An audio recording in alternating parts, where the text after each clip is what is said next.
Minus 3b plus 2c விட 2ab plus 4b minus c எவ்வளவு சிறிய கோவை?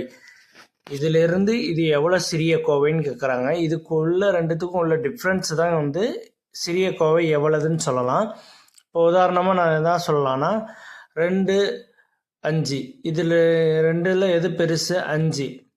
அப்போ இதுக்கு இடையில் வந்து எவ்வளவு இருக்குது? இது ரெண்டுத்துக்கும் இடையில உள்ள டிஃப்ரென்ஸு 3. அப்போ இதை ப்ளஸ் ஆட் பண்ணோம்னா இது 3 கிடைக்கும், மைனஸ் பண்ணோம்னா 3 கிடைக்கும். அப்போ எவ்வளவு சிறிய கோவைன்னு சொன்னோம்னா நமக்கு வந்து -3 தான் சிறிய கோவை. அப்போ என்ன பண்ணணும்? மைனஸ் பண்ணணும். அப்போ 5ab minus 3b plus 2c, 2ab plus 4b minus c. இதில் குறி மாற்றிடுவோம். மைனஸு, இங்கேயும் மைனஸு, இங்கே ப்ளஸ்ஸு. இதை வந்து இப்போ வந்து கழிச்சிருவோம். இப்போ இதை கழிச்சோம்னா 5abல 2ab போயிடுச்சுன்னா மீதி எவ்வளவு இருக்குன்னா 3ab,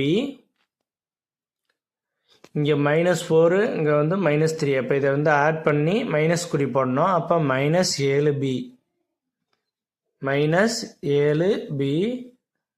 அடுத்து இங்கே என்ன இருக்குது? இங்கே ப்ளஸ் சி, அங்கே 2c. அப்போ ப்ளஸ் 3c, ப்ளஸ் 3c. இதுதான் வந்து இந்த ரெண்டுத்துக்கும் இடையில எவ்வளோ சிறிய கோவைனா இந்த இதுதான். அவ்வளோதான் இந்த கணக்கு. நெக்ஸ்ட் வீடியோவில் பார்க்கலாம்.